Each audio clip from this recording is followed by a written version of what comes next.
안녕하십니까. 오늘은 여호와의 칠절기 중에서 여섯 번째 절기죠. 칠절기 중에서 여섯 번째 절기인 속죄절에 대해서 살펴보는 시간을 가지기로 합니다. 이스라엘의 종교력 일곱 번째 달, 열 번째 날이 속죄절입니다. 그러니까 7월 10일이죠. The Feast of the Atonement. 히브리어로는 욤 키프루라고 합니다. 욤 키프루. 욤이라고 하는 것은 날이란 뜻입니다. 날이고 키프루라고 하는 말은 카파르, 덮다, 뭐 cover 이런 동사에서 왔습니다. 그러니까 죄를 덮는 날이에요.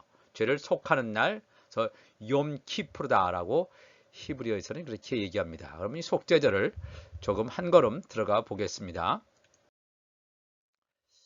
여호와의 칠절기, 그러니까 계속해서 이걸 복습하는데, 칠절기는 봄절기 4개의 절기가 있고 가을절기로 3개의 절기가 있습니다. 봄절기는 예수님의 초림, 가을절기는 예수님의 재림하고 연관이 있다. 제가 누누이 말씀드립니다.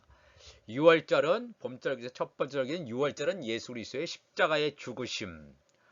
그 다음에 그 6월절 다음 날부터 시작하는 무교절은 예수님께서 십자가에서 죽으신 후에 예수님의 몸이 무교병입니다. 사람의 지식이 없는, 썩지 않는 온전한 그 무교병, 누룩 없는 떡, 그 예수 그리스도께서 그 무교절날 옥에 가셔서 그 영들에게 천국 말씀을 증거하시는 그러한 무교절을 나타내고 있다면, 예수님이 죽은 지 돌아가신 지 사흘째 부활하시는 날 초실절이죠.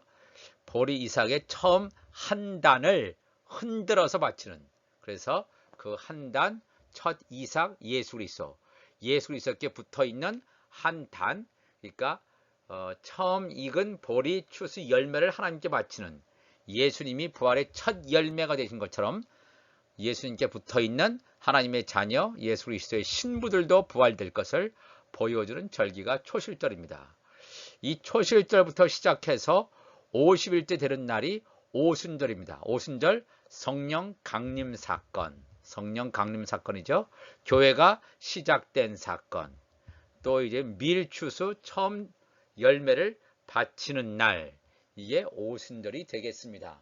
그렇다면 이 오순절에서 4개월, 3월, 6월, 3, 4, 5, 6, 4개월을 지나면 나팔절입니다.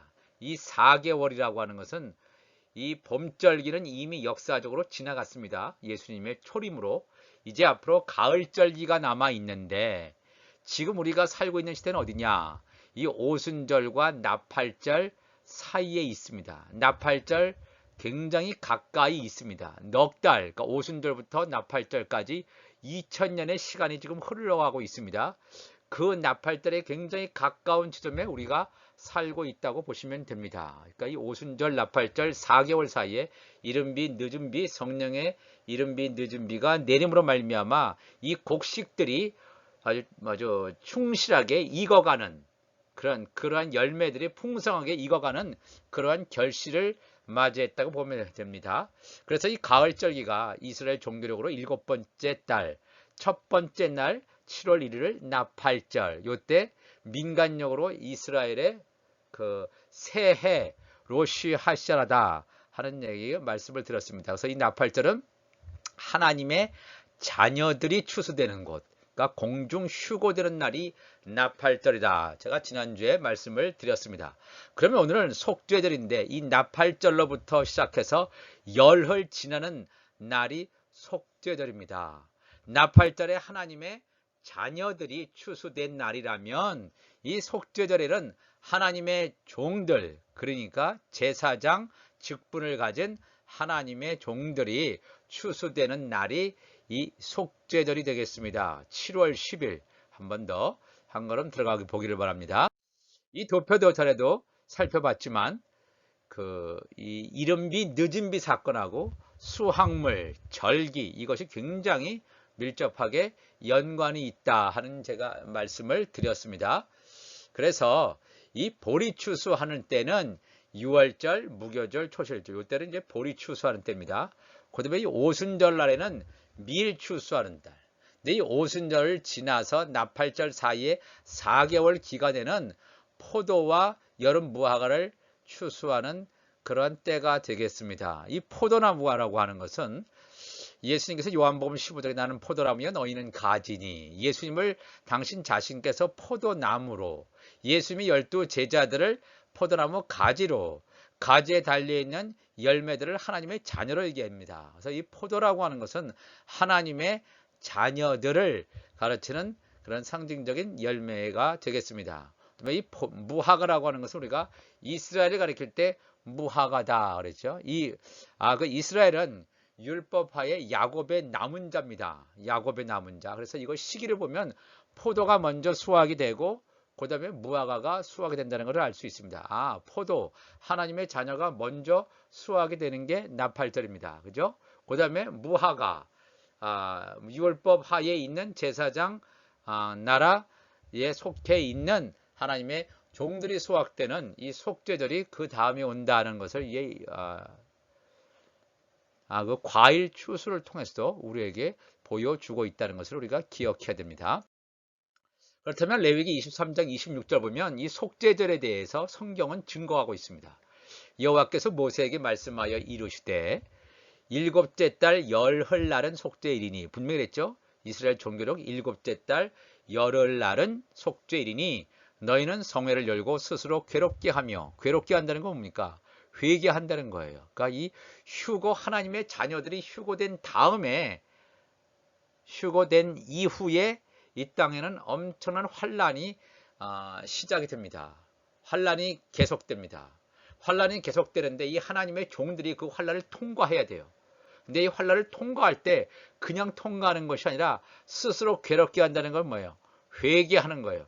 회개하고 온전히 하나님 앞에 서지 못한 모든 죄악들을 회개하고 괴롭게 하는 그 날이 휴거단 나팔절부터 시작해서 7월 10일 속죄절까지 하는 것입니다. 스스로 괴롭게 하며 여호와께 화제를 드리고, 그러니까 이 하나님께 드려지는 성물, 이 나팔절의 성물이라든가 속죄절의 이 성물들은 하나의 곡물이 아니라 하나님의 자녀들, 하나님의 종들을 가리키는 것임을 분명히 아셔야 됩니다. 이날에는 어떤 일도 하지 말 것은 너희를 위해 너희 하나님 여호와 앞에 속죄할 속죄일이 됨이니라.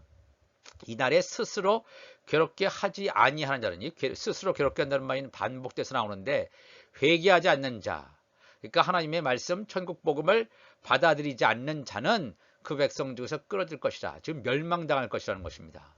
이날엔 누구든지 어떤 일이든지 하는 자는 내가 그의 백성 중에서 멸절시키리니 너희는 아무 일도 하지 말라. 이는 너희가 거주하는 각 처에서 대대로 지킬 영원한 규례니라. 이는 너희가 쉴 안식일이라. 너희는 스스로 괴롭게 하고 이달 아흐렛날 저녁 곧 그 저녁부터 이튿날 저녁까지 안식을 지킬지니라. 이 안식일이에요. 그러니까 이걸 왜 안식일이라고 하냐면 하나님의 종들이 구속되죠. 예수님으로서는 만나면 그 다음에 뭐예요? 안식이 시작되는 것입니다. 온전한 안식이 시작되기 때문에 너희가 쉴 안식일이라 이렇게 말씀하고 있습니다. 레위기 16장 1절에서 이걸 좀 더 살펴보면 아론의 두 아들이 여호와 앞에 나아가다가 죽은 후에 여호와께서 모세에게 말씀하시니라. 여호와께서 모세에게 이르시되 내 형 아론에게 이르라. 성소의 휘장 곧 휘장 안 법궤 위, 이거는 이제 지성소를 말하는 거죠. 법궤 위 속죄소 앞에 아무 때나 들어오지 말라. 아무 때나 들어오지 말라. 그리하여 죽지 않도록 하라. 이건 이제 대제사장이 1년에 한 번 지성소에 들어가는, 1년에 한 번 들어가는 거예요. 언제? 이 속죄절에 들어가는 거예요.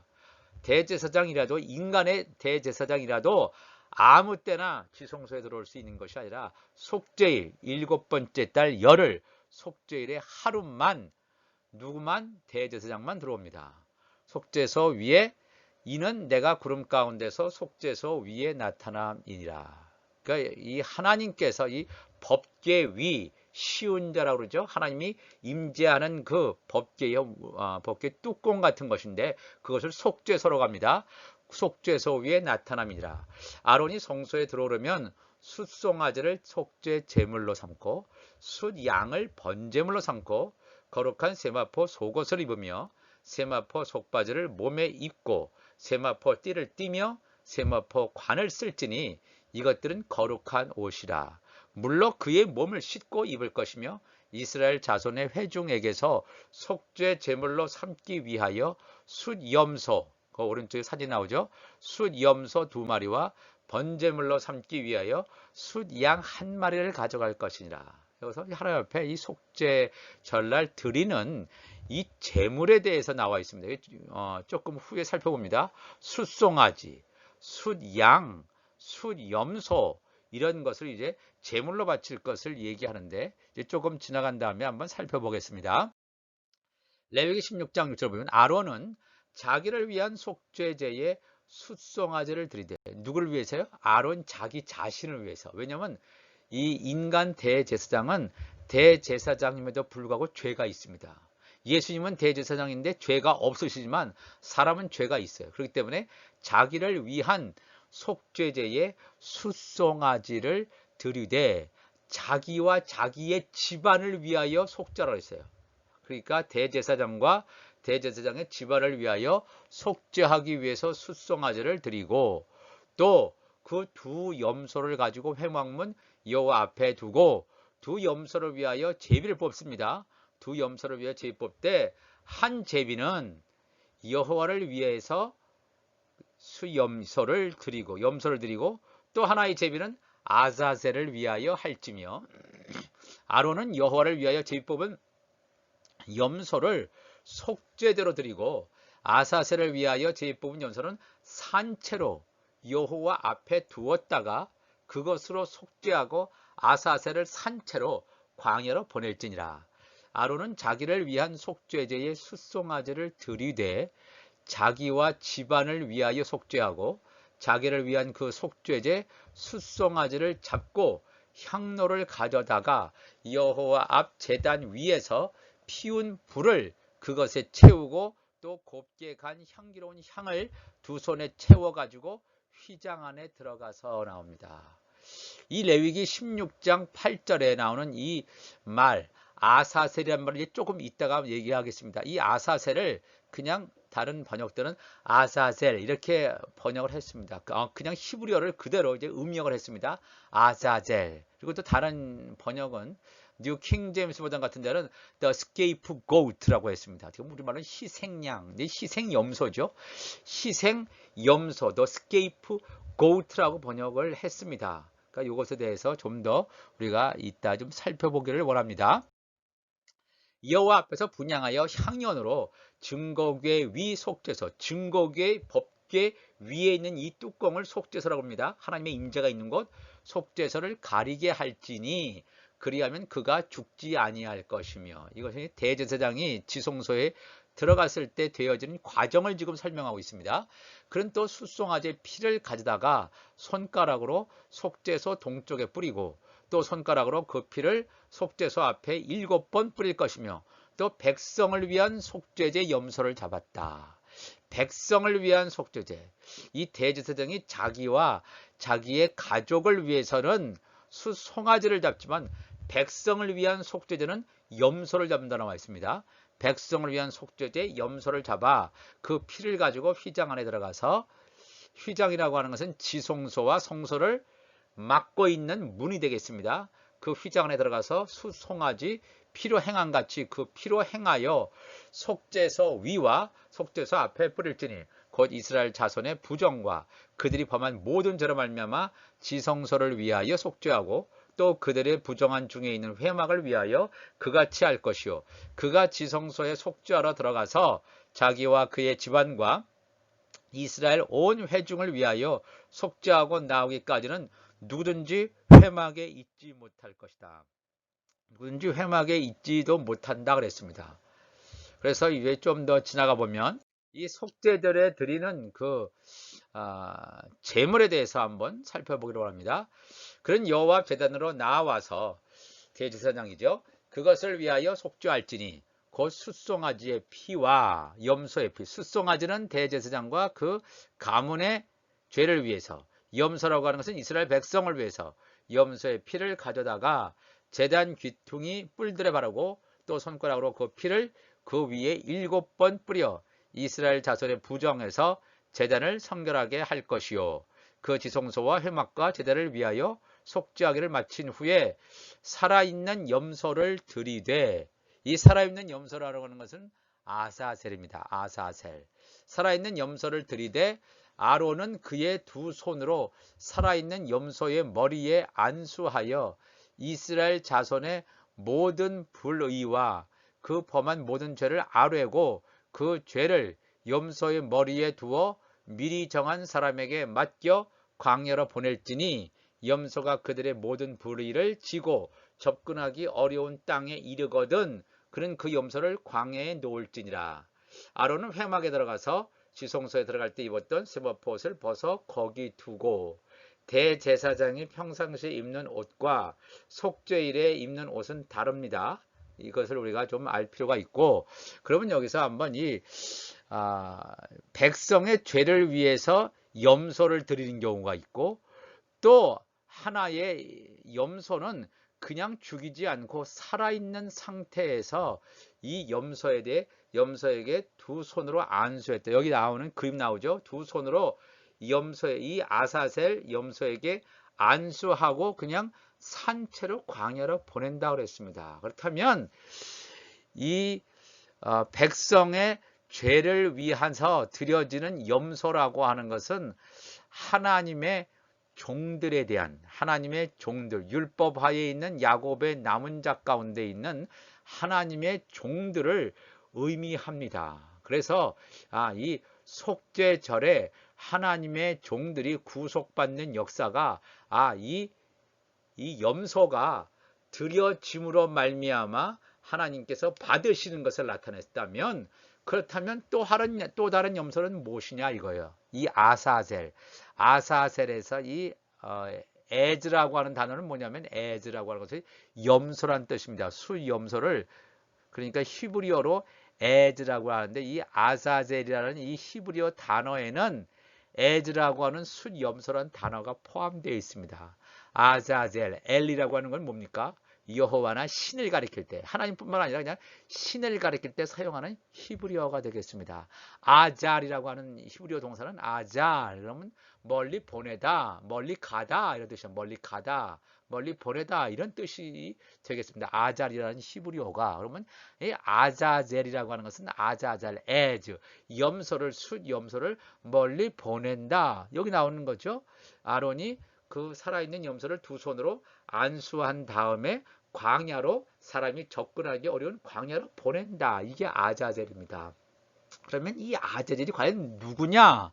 이 아자젤은 광야에 있는 사탄, 하나의 그 사탄에 대한 고유 명사로 이렇게 많은 학자들이 해석을 하고 있습니다. 그래서 여기 나오는 이 아사젤은 그러니까 사탄에게 넘긴다는 거예요. 그러니까 이 염소는 하나님의 종들을, 하나님의 자녀를 가리키는 데는 이 동물이 사용되지 않습니다. 하나님의 종들을 가리키는 데 이 염소가 사용되는데, 첫 번째 염소는 하나님께 드려졌고 하나님께서 받으셨습니다. 이것이 하나님의 종들이 7번째 달 열흘 속죄절에 구원받는 역사를 가리키고 있다면, 또 다른 염소 아자젤 즉 사탄에게 바쳐진 염소라고 하는 것은 창세 전에 어린 양의 생명책에 기록되어 있다가 타락해서 생명책에서 누락된 자, 생명책에서 빠진 타락한 종들 쭉정이를 가리키는 그런 것이 되겠습니다. 그래서 이들을 광야로 보낼지니, 광야로 보내서 이 염소가 살아 돌아와서는 안 됩니다. 사단에게 바쳐졌기 때문에 살아서 돌아오지 못하게 사람에게 맡겨 광야로 보낼지니, 염소가 그들의 모든 불의를 지고 접근하기 어려운 땅에 이르거든 그는 그 염소를 광야에 놓을지니라. 아론은 회막에 들어가서 지성소에 들어갈 때 입었던 세마포 옷을 벗어 거기에 두고 그랬죠. 이게 굉장히 중요한 뜻이 있습니다. 거룩한 곳에서 물러 그의 몸을 씻고 자기 옷을 입고 나와서 자기의 번제와 백성의 번제를 드려 자기와 백성을 위하여 속죄하고, 속죄제물의 기름을 제단에서 불사를 것이요, 염소를 아사셀에게 보낸 자, 광야에 사는 사탄에게 보낸 자는 그의 옷을 빨고 물로 그의 몸을 씻은 후에 진영에 들어갈 것이며 속죄제 수송아지와 이 속죄제 수송아지라는 대제사장이 자기와 자기의 가족을 위해서 드려지는 거죠. 수송아지와 속죄제 염소의 피. 이 속죄제 염소라고 하는 것은 하나님의 종들을 위해서 드려지는 제물이 되겠습니다. 속죄제 염소의 백성들을 위해서 드려지는 거죠. 이 염소라고 하는 것은 염소의 피를 성소로 들여다가 속죄하였은즉 그 가죽과 고기와 똥을 밖으로 내다가 불사를 것이요 불사른 자는 그의 옷을 빨고 물로 그의 몸을 씻은 후에 진영에 들어갈지니라. 너희는 영원히 이 규례를 지킬지니라. 일곱째 달 곧 그 달 10일에 너희는 스스로 괴롭게 하고 아무 일도 하지 말라.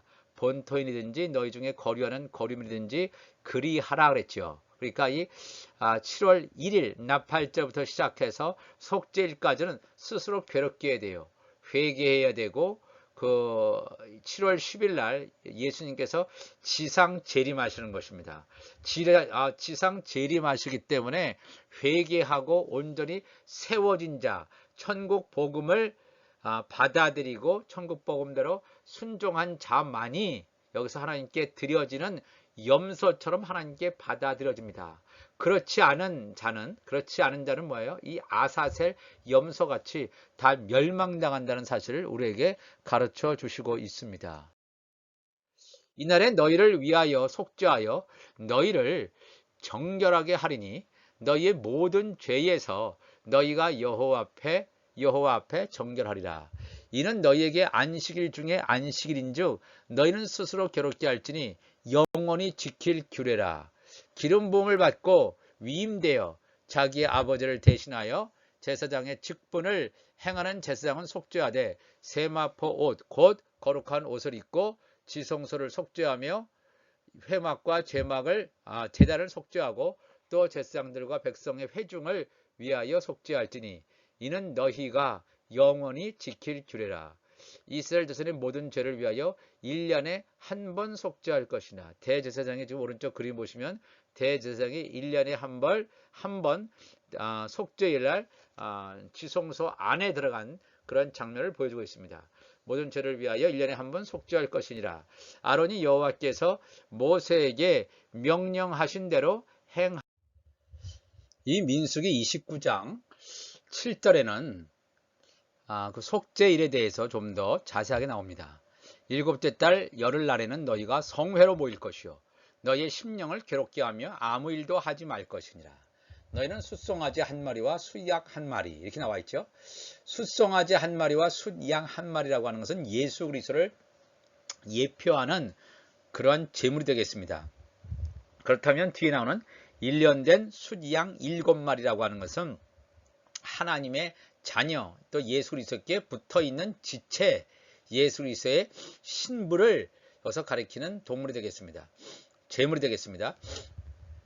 1년 된 숫양 7마리를 다 흠없는 것으로 여호와께 향기로운 번제를 드릴 것이며 그 소재로는 고운 가루에 기름을 섞어서 쓰되 숫송아지 한 마리에는 10분의 3이요 숫양 한 마리는 10분의 2요 어린 양 7마리에는 어린 양 한 마리마다 10분의 1을 드릴 것이며 속죄제와 상번제와 그 소제와 전제 외에 숫염소 한 마리를 속죄제로 드릴 것이니라 그랬습니다. 근데 우리가 이걸 보면 이 속죄에 드려지는 이 제물이 나팔절에 드려지는 제물하고 같습니다. 그러면 왜 이런 일이 벌어지냐 하면 왜 이런 일이 생기냐 하면 숫송아지 한 마리와 숫양 한 마리 이런 동물들은 이런 제물들은 예수 그리스도를 상징한다면 1년 된 숫양 7마리는 하나님의 자녀를 상징한다고 그랬는데 예수 그리스도와 그것에 붙어있는 하나님의 자녀들은 이미 나팔절 때 다 구원받은 그런 제물들이 됩니다. 다 구원받은 성물이 되죠.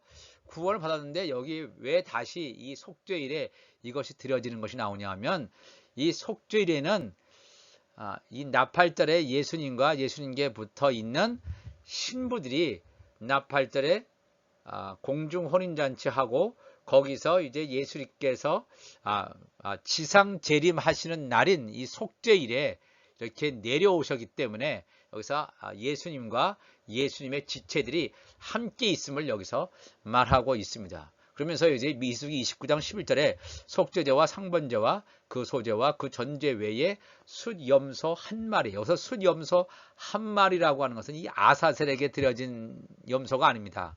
아사셀에게 드려진 염소가 아니라 그냥 숫염소 한 마리, 즉 하나님의 종들을 가리키는 염소가 되겠습니다. 그냥 아사셀 염소는 뭐예요? 사탄에게 바쳐지는 이 것이기 때문에 완전히 다르다는 사실을 우리가 기억해야 됩니다.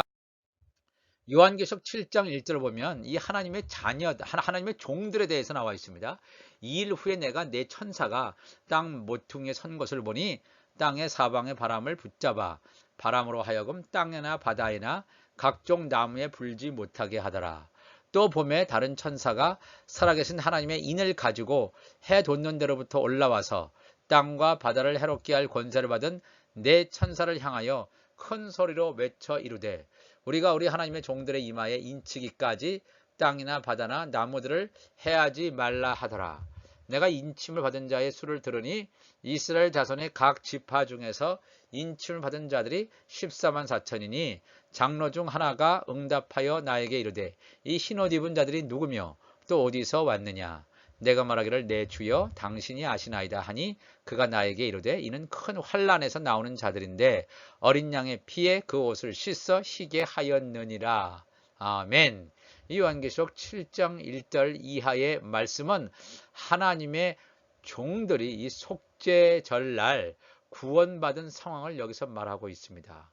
하나님의 자녀들은 나팔절에 구원됐다면 하나님의 종들은 이스라엘 종교력 7번째 달 열흘 속죄절에 구원받는데 그들이 누구냐면 이스라엘 자손의 각 지파 12지파가 각 한 지파마다 12,000명씩 12,000명씩 12지파니까 14만 4천입니다. 이 14만 4천이 하나님의 자녀를 가리키는 숫자가 아니라 하나님의 종들을 가리키는 숫자입니다. 그러면 14만 4천의 하나님의 종들만 구원받느냐 그런 뜻이 아니고 하나님의 종들의 충만한 수입니다. 하나님의 종들의 충만한 수이기 때문에 이 숫자보다 훨씬 많은 하나님의 종들이 구원받는다는 사실을 알게 됩니다. 그래서 이 하나님의 종들이 구원받는 날짜가 이 속죄절이다. 그런데 이들은 흰옷 입은 자들이 누구며 또 어디서 왔느냐? 그랬을 때 내 주여 당신이 아시나이다. 그가 나에게 돼 큰 환난에서 나오는 자, 큰 환난에서 나오는 자들이 하나님의 종들임을 알 수 있습니다. 7년 대환난 중에서 7년 대환난 가운데서 하나님의 자녀들은 예수님께서 공중 강림하실 때 휴고되고 들림받는 자라면 이 하나님의 종들은 후 3년 반에 엄청난 고난, 환난을 통과하는 자입니다. 통과해서 그 환난을 이기고 짐승의 표를 받지 않고 나오는 자들이 흰옷 입은 자들입니다. 바로 이들이 하나님의 종들을 가리킨다 하는 것을 말하고 있습니다. 로마서 11장 25절에 사도 바울은 그래서 이렇게 얘기합니다. 형제들아 너희가 스스로 지혜 있다 하면서 이 신비를 너희가 모르기를 내가 원하지 아니하노니 이 신비는 이방인의 충만한 수가 들어오기까지 이스라엘의 덜어는 우둔하게 된 것이라. 우리가 살고 있는 이 시대가 지금 이방인의 충만한 수가 들어오는 시대입니다. 그래서 이스라엘이 뭐예요? 우둔하게 된 시대입니다.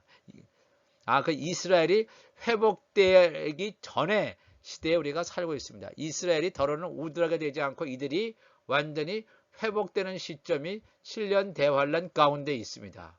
그리하여 온 이스라엘이 구원을 받으리라. 그래서 온 이스라엘이 구원받는다는 것은 하나님의 종들이 제사장 나라로 부르심을 받으신 하나님의 종들이, 이 하나님의 종들이라고 하는 것은 반드시 유대인 이스라엘만 말하는 것이 아니라 이방인 가운데서도 하나님의 종들도 있습니다. 이스라엘 가운데 하나님의 종들, 이방인 가운데 하나님의 종들이 있습니다. 이스라엘이 구원을 받으리라. 기록된 바 구원자가 누구죠? 예수 그리스도가 시온에서 오사 야곱에게서 경건하지 않은 것을 돌이키시겠고 예수님께서 시온에 오시는 것, 이게 언제 오시냐 하면 속죄절에 오시는 것입니다. 구원자가 시온에 오사 야곱에게서 경건하지 않은 것을 돌이키시겠고 내가 그들의 죄를 없이 할 때 왜 속죄절이라고 하는 것은 죄를 덮는 날입니다. 죄를 속하는 날입니다. 죄를 제거하는 날입니다. 그래서 이 속죄절, 이것은 속죄절에 대한 얘기를 바울이 로마 교회에게 하고 있구나 하는 것을 알 수 있습니다. 내가 그들의 죄를 없이 할 때에 그들에게 이루어질 내 언약이 이것이라 함과 같으니라. 예수님께서 지상재림하시는 날이 속죄절이다. 내가 그들의 죄를 없이 할 때, 하나님의 종들의 죄를 없이 할 때, 이들이 통각하고 회개하는 하나님의 종들은 뭐예요? 시온산에 오시는 예수님의 지상재림에서 예수님과 만나는 그런 수염소 성물이 되는가 하면 이것을 거부하는 자는 아사셀에게, 사단에게 바쳐진 염소 같은 재물처럼 그렇게 멸망당한다는 사실을 우리에게 가르쳐 주시고 있습니다. 다시 한번 말씀드립니다. 이 속죄일이라고 하는 것은 예수님의 지상재림 하셔서 이 땅에 남겨져 있는 하나님의 종들을 구원하는 날이다 하는 것을 말씀을 드렸습니다. 이 시간으로 다 같이 기도하시겠습니다. 하나님 아버지, 이 시간 기도합니다. 우리가 오늘도 속죄절에 대해서 함께 나누었습니다. 여호와의 7절기 6번째까지 나누었습니다. 우리가 다음에는 이제 장막들을 남겨두고 있는데 이렇게 하나님의 구속의 역사를 창세전에 이미 하나님께서 계획해 놓으셨고 이러한 특별한 날 appointed time 때 하나님께서 하시겠다고 말씀해 주셨습니다. 우리가 지금까지 너무나 우리가 영적으로 무지해서 아직 하나님의 때가 되지 않아서 이것을 제대로 몰랐는데 우리에게 이러한 놀라운 하늘의 비밀을 가르쳐 주시니 감사합니다. 이 하나님 나라의 말씀이 우리 가운데 새겨지게 하시고 또한 이 하나님의 귀한 천국 복음의 말씀이 우리 가운데 가득 차서 우리가 그리스도의 옷으로 입고 주님을 맞이하는 하나님의 거룩한 백성들 되게 하여 주옵소서. 이 말씀을 듣는 모든 주와 함께 교우들과 방송을 듣는 다른 모든 사람들에게 하나님의 크신 은혜와 성령의 기름 부으심이 함께하여 주옵소서. 감사하며 예수님의 이름으로 기도하옵나이다. 아멘.